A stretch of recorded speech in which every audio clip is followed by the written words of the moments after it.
नमस्कार, आप देख रहे हैं इंडिया डेली का खास शो हिस्ट्री शीटर और मैं हूं आपके साथ नैना यादव। एक नाम जिसने बॉलीवुड से लेकर बिजनेस वर्ल्ड तक खौफ का माहौल बना दिया। एक ऐसा गैंगस्टर जिसने सलमान खान को भी जान से मारने की धमकी दी और एक ऐसा नेटवर्क जिसकी जड़ें विदेश तक फैली हुई हैं। आज हम आपको दिखाएंगे लॉरेंस बिश्नोई के अपराध साम्राज्य का वो चेहरा जिसे देखकर आपके भी रोंगटे खड़े हो जाएंगे। पंजाब के एक साधारण से किसान परिवार से निकलकर लॉरेंस बिश्नोई आज भारत के सबसे खतरनाक और चर्चित गैंगस्टर्स में से एक बन चुका है। लॉरेंस बिश्नोई का अपराधी बनना कोई फिल्मी कहानी नहीं, बल्कि एक खतरनाक हकीकत है। कॉलेज कैंपस से शुरू हुआ यह सफर आज पंजाब, हरियाणा, दिल्ली तक खौफ की कहानी बन चुका है। लेकिन सवाल यह है कि एक पढ़ा लिखा नौजवान जो कभी वकील बनना चाहता था, आखिर अपराध की दुनिया तक कैसे पहुंचा?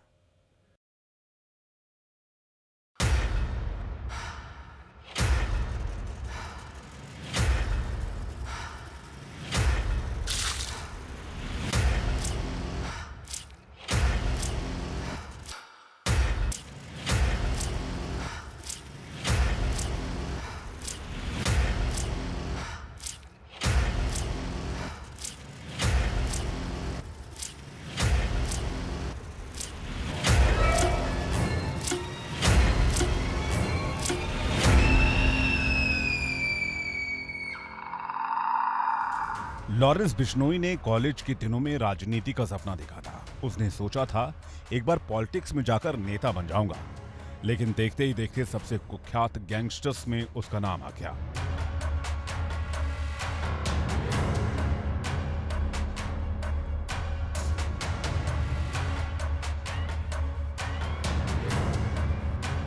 ये कहानी करीब करीब उतनी ही पुरानी है जितनी हमारी यादें हैं। बस फर्क वहां पर है जिसमें दादी नानी नहीं है।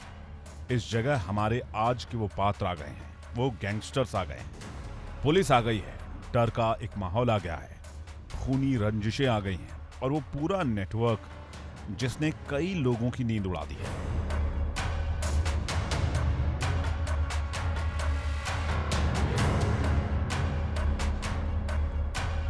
लॉरेंस बिश्नोई के बारे में अगर पीछे जाएंगे तो ये है कि एक हरियाणा पुलिस के कांस्टेबल का एक लड़का था एट दैट टाइम। उसके बाद इसने अपनी पढ़ाई करी। पढ़ाई करने के बाद चंडीगढ़ में ये अपने यूनिवर्सिटी से इसने लॉ की डिग्री कर रहा था।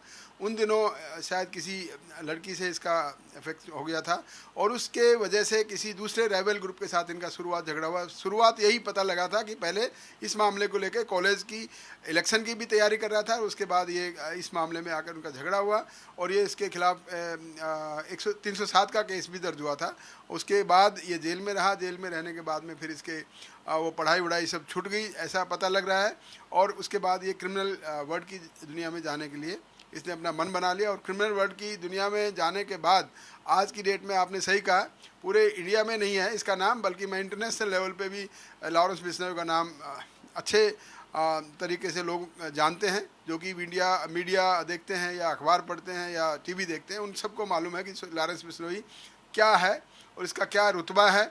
और जेल में रहते हुए भी जैसे एलिगेशंस लग रहे हैं, जेल में रहते बैठकर भी ये अपना कोई भी क्राइम करा सकता है, ऐसे ही इसके बारे में बताया जाता है मीडिया के द्वारा। और पुलिस केसेस में भी ऐसा कुछ इसका वर्णन है।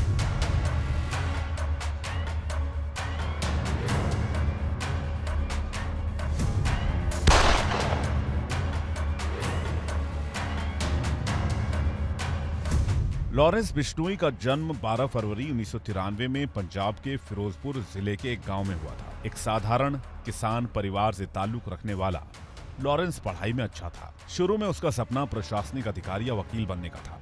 वो चंडीगढ़ के डीएवी कॉलेज में पढ़ाई करने पहुंचा, जहां उसकी जिंदगी की दिशा बदल गई।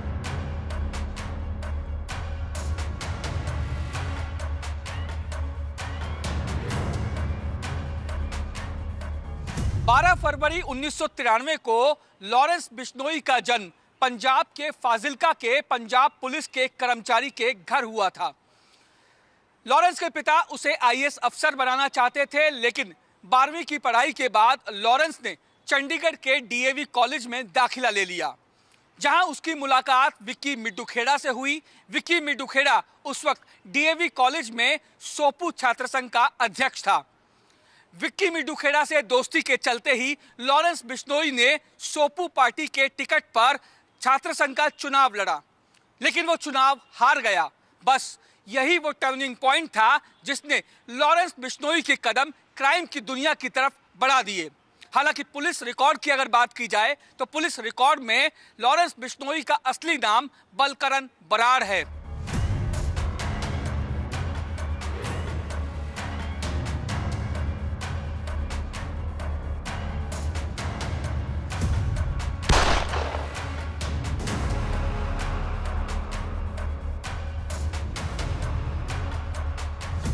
चंडीगढ़ में पढ़ाई के दौरान लॉरेंस ने छात्र राजनीति में कदम रखा। अखिल भारतीय विद्यार्थी परिषद यानी एबीवीपी और बाद में भारतीय राष्ट्रीय छात्र संगठन यानी एनएसयूआई से जुड़ गया।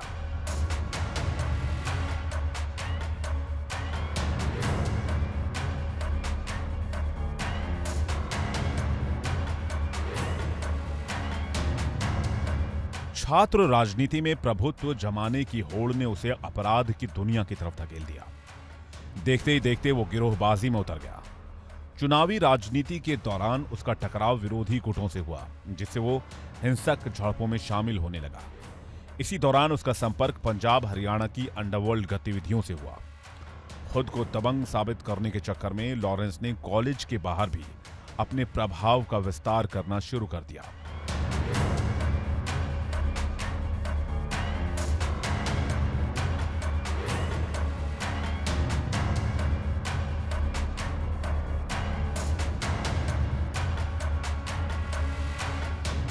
जैसे आपने देखा हो ना, बच्चा पढ़ाई करता है तो पहले स्कूल में शरीफ होता है, उसके बाद जो आगे पढ़ाई करता जाता है उसके ग्रेजुएशन लेवल बढ़ जाता है। इसी प्रकार से क्रिमिनल हिस्ट्री में भी यही रहता है। मान लो शुरू में आदमी कोई इन्वॉल्व रहता है तो पुलिस के साथ में, क्योंकि पुलिस की फैमिली से था वो, तो इसलिए पुलिस वालों को अंकल अंकल कहना ही उसका बनता था। उसके बाद जब वो जेल गया, उसके बाद धीरे धीरे और ज़्यादा उसको फिर दूसरे हार्डन क्रिमिनल्स के साथ में उनको रहना पड़ा, और हार्डन क्रिमिनल्स के साथ बनकर फिर उसने ये चुन लिया कि अब तो मैं क्राइम की दुनिया में आऊँगा। तो फिर अपना नाम कमाने की बात सोची। तो जब भी कोई अपराधी नाम कमाना चाहता है तो वो सबसे पहले अपने आप को फेमस करना चाहता है। जेल में रहते हुए सोशल मीडिया में बड़ा एक्टिव था। वहाँ पर उसकी इंस्टाग्राम मूवीज़, इंस्टाग्राम फिल्म्स ऐसी देखने को मिली, और जिनको देखकर जो यूथ है हमारा, जो वो प्रभावित हुआ कि उन्होंने कहा कि जैसे कोई आदमी क्रिमिनल कर रहा है, लॉरेंस बिश्नोई का इतना बड़ा नाम है, तो उसके बाद भी ये इतना फेमस हो गया है अपराधी होने के बावजूद भी, तो इसलिए दूसरे लोग भी उसके साथ जुड़ते रहे। दूसरी बात यह है कि जब आदमी शुरू में एक अपराधी होता है तो उसके बाद फिर जब वो हार्डन क्रिमिनल्स के साथ में आता है तो उसको आप कह सकते हो अपराधी की ग्रेजुएशन हो रही है, आगे आगे उसका बढ़ रहा है, कद बढ़ रहा है, और जो जो उसको कद बढ़ने की वजह से सफलताएं मिलती है, पैसे कमाने का चस्का आ जाता है, तो फिर और ज़्यादा उसको मज़ा आने लगता है ऐसे क्राइम करने में। फिर वो अभी जैसे वो सॉफ्ट वाली लैंग्वेज, अभी भी ऐसा नहीं, हार्श लैंग्वेज नहीं है इसकी। कभी भी किसी से, पुलिस वाले से भी बात करता है। जेल से भी यही रिपोर्ट मिली है कि जहाँ पर जेल में है जो गुजरात में, तो वहाँ पर भी लोगों से बिहेवियर इसका सही है, कभी भी इसने गलत बिहेवियर नहीं किया। और उसका यही कहना है कि मैं तो अपना बदला जो ले रहा हूँ कि वो बिश्नोई समाज की वजह से, जो काला हिरण के शिकार की वजह से ये इसने अपना क्राइम का रास्ता अपनाने की बात कही जा रही है। लॉरेंस बिश्नोई देश के खिलाफ आपराधिक साजिश रच रहा था।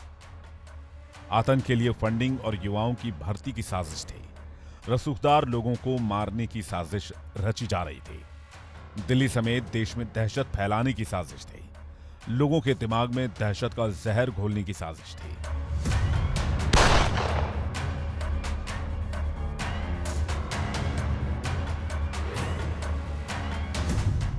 दो 2010 में लॉरेंस बिश्नोई के खिलाफ हत्या की साजिश रचने के आरोप में पहली एफआईआर दर्ज हुई। इसके बाद से उसने कभी पीछे मुड़कर नहीं देखा। एक के बाद एक अपराध, फिर चाहे वो हत्या हो, फिरौती हो या अवैध हथियारों की तस्करी, उसका नाम पुलिस रिकॉर्ड्स में ऊपर चढ़ता गया।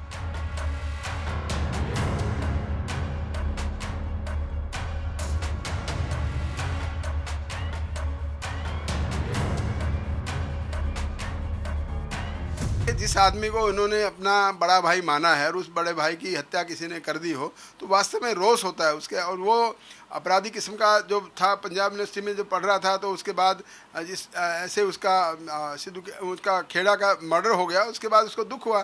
दुख होने के बाद उसने फिर अपना यही सोचा कि मैं, जब ऐसे आदमी होते हैं कि अपने किसी बड़े क्लोज रिलेटिव या क्लोज जो रिलेशन में है, क्लोज फ्रेंड है, उसका अगर कोई ऐसा हो जाता है तो आदमी को रोष आता है और उस रोष के बदले में फिर वो तैयारी करता है कि चलो मैं भी अब देखता हूँ कैसे किसी ने मर्डर किया, उसका मैं कैसे बदला लेता हूँ।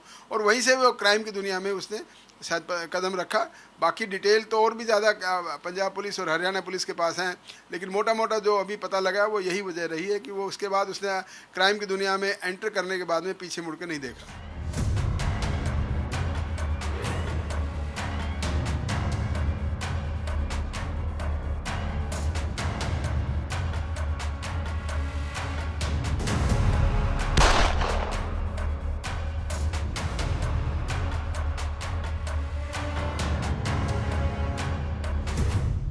जेल में रहते हुए लॉरेंस ने अपना नेटवर्क और मजबूत किया। उसने राजस्थान, हरियाणा, पंजाब और दिल्ली एनसीआर में अपने गुर्गों को एक्टिव किया।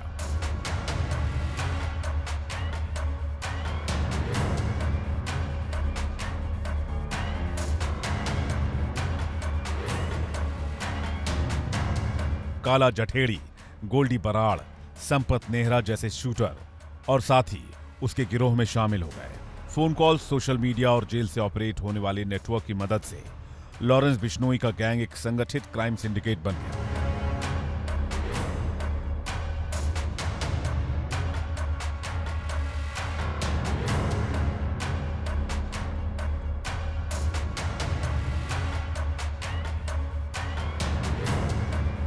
राजस्थान, हरियाणा और पंजाब, इन राज्यों में लॉरेंस का नाम सुनते ही खौफ फैल जाता है। गैंग वॉर और वर्चस्व की लड़ाई ने उसे अपराध जगत का सबसे शातिर और खतरनाक चेहरा बना दिया।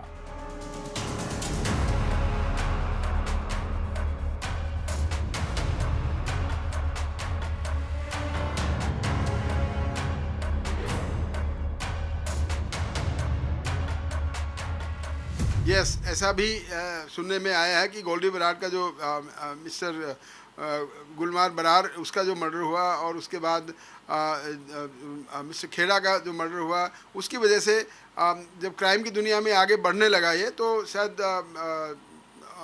सिद्धू जो सिद्धू मूसेवाले का भी मर्डर करने के लिए फिर वहाँ से ऐसी कहानियाँ चली हैं कि वो इसकी वजह से उन्होंने उसको मर्डर किया।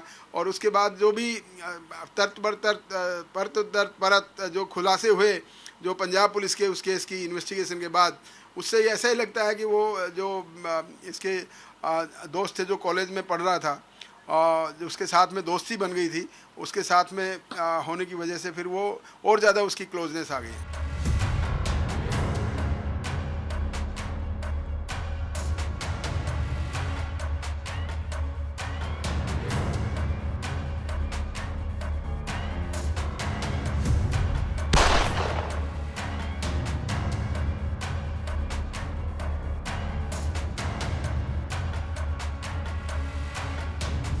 लॉरेंस का नाम 2022 में सबसे ज्यादा सुर्खियों में आया जब पंजाबी गायक सिद्धू मूसेवाला की हत्या की गई। इस हत्याकांड की जिम्मेदारी उसके करीबी गोल्डी बराड़ ने ली और शक की सुई लॉरेंस की ओर मुड़ी।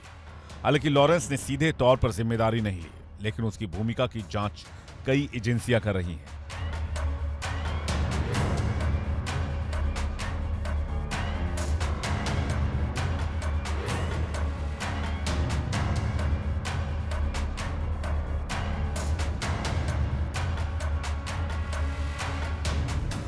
बॉलीवुड अभिनेता सलमान खान को भी धमकी देने का मामला सामने आया, जिसने लॉरेंस को नेशनल लेवल पर कुख्यात बना दिया।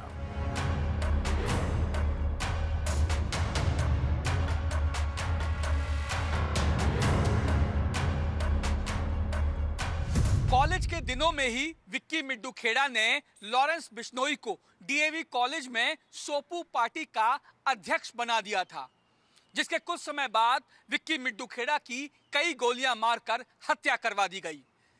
लॉरेंस बिश्नोई विक्की मिड्डू खेड़ा को बड़ा भाई मानता था और लॉरेंस बिश्नोई को यह पता चला कि विक्की मिड्डू खेड़ा की हत्या करवाने में सिद्धू मूसेवाला ने उसके दुश्मन बम्बिहा गैंग की मदद की थी। बस यही वो कारण था जिसने लॉरेंस बिश्नोई को सिद्धू मूसेवाला के खून का प्यासा बना दिया। बताया जाता है कि लॉरेंस बिश्नोई ने सिद्धू मूसेवाला की हत्या करवाने के लिए कई बार रेकी भी करवाई, लेकिन हर बार वो फेल हो गया। लेकिन 29 मई 2022 को लॉरेंस बिश्नोई को मौका मिल गया और उसने अपने गुर्गों से सिद्धू मूसेवाला को कई गोलियां मरवाकर उसकी हत्या करवा दी।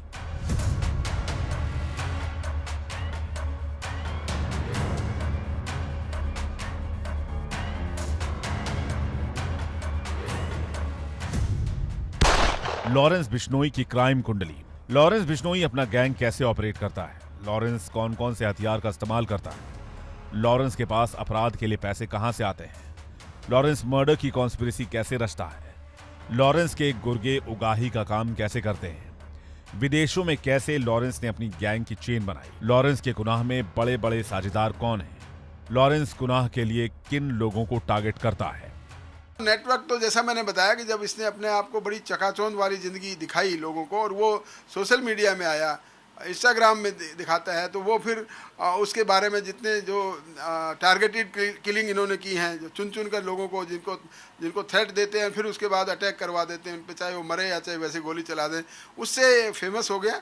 और फेमस होने के बाद जितने भी मैं समझता हूँ अनएम्प्लॉयड यूथ हैं, जो कोई भी पढ़ा लिखा बच्चा इसके साथ में नहीं काम करेगा, जो अनएम्प्लॉयड हैं, जो जिनको नौकरी नहीं मिली, भले वो पढ़े लिखे हैं, जिनको नौकरी नहीं मिलती है, उनको वो फिर अपनी फौज कहिए या उसके अपनी क्रिमिनल्स की एक लिस्ट होती है, उसमें उसको इंक्लूड कर लेता है। और उसके बाद उसको, क्योंकि पैसा अच्छा है इसके नाम से, कहीं भी कमा सकता है, एक्सटोर्शन मनी और सेटलमेंट वगैरह करके या कोई और किसी प्रकार का भी पैसा जब इसके पास आता है तो उन लोगों को पैसा मिलता है, तो वो पैसे के लालच में आकर भी काम करते हैं। और दूसरा उनको ये भी है कि हम भी इसी गैंग की तरह, हम अच्छा हमारा नाम हो जाएगा, तो वो भी इस लालच में आकर अब उसी चकाचौंध की वजह से ये इसकी फौज तैयार होती है।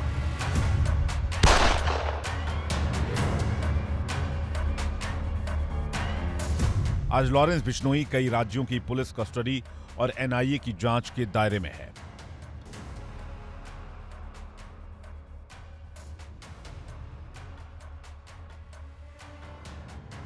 वो जेल में बंद जरूर है, लेकिन उसका नेटवर्क अभी भी एक्टिव बताया जाता है।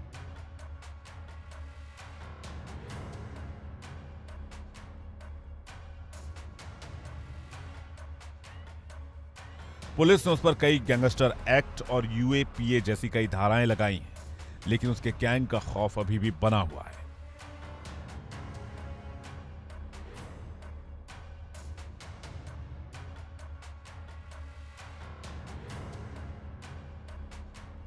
दिल्ली, पंजाब और हरियाणा, यहां लॉरेंस का नेटवर्क इतना मजबूत है कि पुलिस भी खौफ खाती है। गैंग वॉर से लेकर वसूली तक हर जगह उसके गुर्गों का राज चलता है। सलमान खान जैसे सुपरस्टार को खुलेआम जान से मारने की धमकी देना यह बताता है कि लॉरेंस का खौफ कितना ज्यादा है। शायद दुनिया में वो पहला गैंगस्टर है जिसने बॉलीवुड स्टार को सीधे टारगेट बनाया है।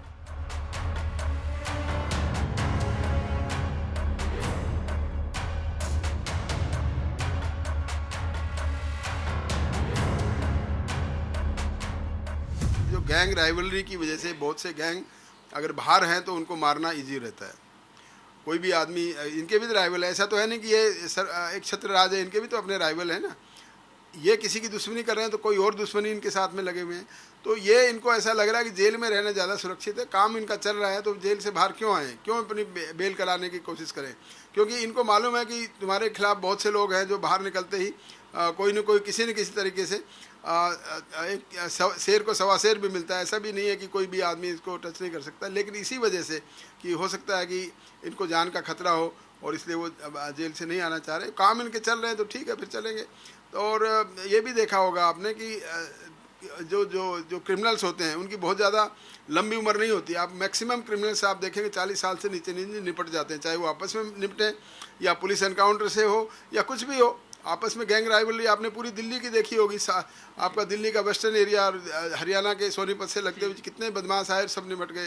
तो ये एक सिद्धांत है क्रिमिनोलॉजी का कि बदमाशी बहुत ज़्यादा दिनों तक नहीं चलती। इसी को देखते हुए, इसी के डर से ये बाहर शायद नहीं आ रहा है, ताकि ये ना हो कि इसका खात्मा हो जाए।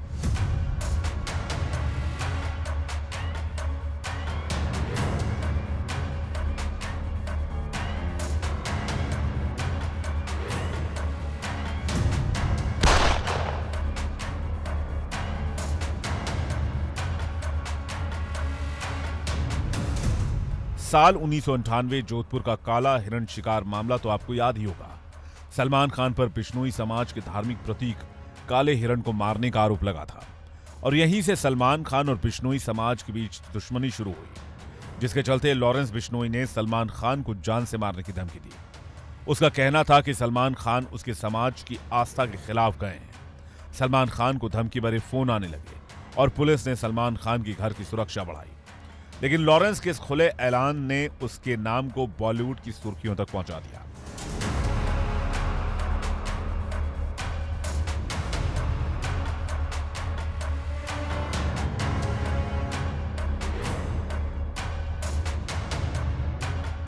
साल 1998 में जोधपुर में एक फिल्म की शूटिंग पर गए सलमान खान ने शिकार के दौरान काले हिरण को मार दिया। चूंकि काला हिरण बिश्नोई समाज के लिए एक पूजनीय है, इसीलिए सलमान खान लॉरेंस बिश्नोई के निशाने पर आ गया। लॉरेंस बिश्नोई ने कई बार खुले मंच से सलमान खान को मारने की धमकी भी दी। एनआईए की रिपोर्ट के मुताबिक सलमान खान लॉरेंस बिश्नोई की हिटलिस्ट में टॉप पर है। सलमान खान को मारने के लिए लॉरेंस बिश्नोई ने मुंबई में सलमान खान के घर पर फायरिंग भी करवाई, लेकिन वो कामयाब नहीं हो पाया। चूंकि सलमान खान की सुरक्षा काफी कड़ी है, इसीलिए 27 साल बीत जाने के बाद भी लॉरेंस बिश्नोई अभी तक अपने खतरनाक मंसूबों में कामयाब नहीं हो पाया है। काला जठेड़ी उसकी गैंग का सदस्य है। लॉरेंस उगाही और वसूली का काम करवाता था। बिजनेसमैन, सिंगर, डॉक्टर्स से करता था वसूली। अवैध खान चलाने वाले शराब कारोबारी से उगाही। ड्रग तस्कर, अवैध हथियार बेचने वालों से वसूली। सुपारी लेकर किलिंग भी कराता था लॉरेंस। समाज में अपनी दहशत फैलाता था लॉरेंस। वसूली के पैसों से हथियार खरीदता था। वसूली के पैसे विदेश में निवेश करता था। वसूली के पैसों से खरीदे हथियार से दूसरे जुर्म करवाता था। कोई भी आदमी ज़्यादा फेमस होना चाहता है क्राइम की दुनिया में, तो वो ऐसे इम्पोर्टेंट केसेस में अपना इन्वॉल्वमेंट बताता है कि यस हमने किया। जैसे मैंने पहले बताया कि शुरू में कह देते हैं कि बाद में ट्रायल में ये वही चीज़ मना करते हैं।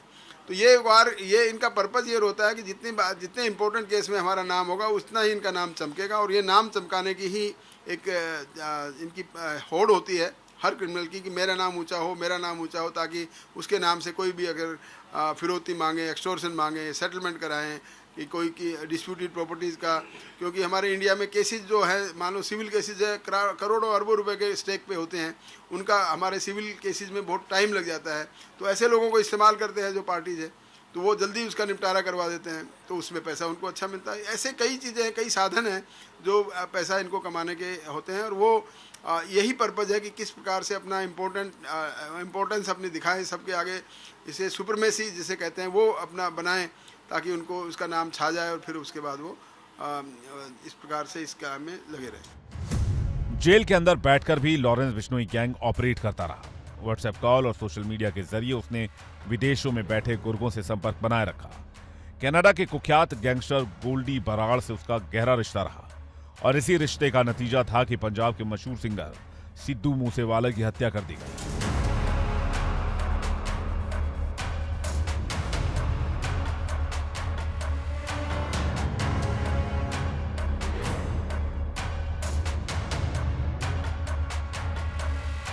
सोचिए, एक कैदी जेल के अंदर हो और फिर बाहर बैठा उसका गैंग देश की सबसे हाई प्रोफाइल हत्या को अंजाम दे दे। यह दिखाता है कि लॉरेंस का नेटवर्क कितना खतरनाक और मजबूत है।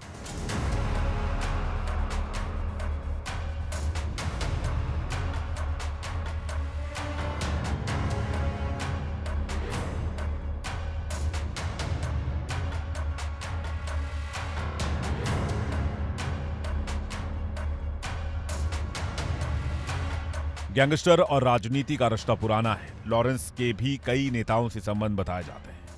चुनावों में पैसे का खेल और नेताओं की बैकिंग। यही वजह है कि लॉरेंस का नाम कई बार राजनीति की हलचल में भी आया।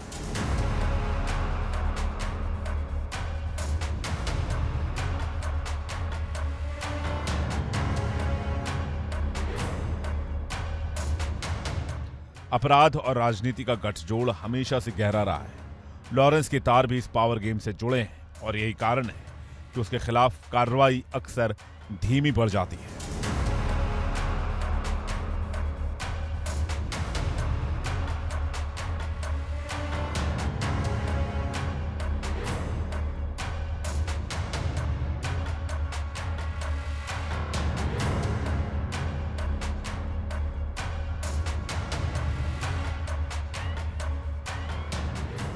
बाबा सिद्दीकी, कपिल शर्मा, एपी ढिल्लो और गिप्पी गरेवाल समेत कई ऐसे नाम हैं जो इस वक्त लॉरेंस बिश्नोई के निशाने पर हैं।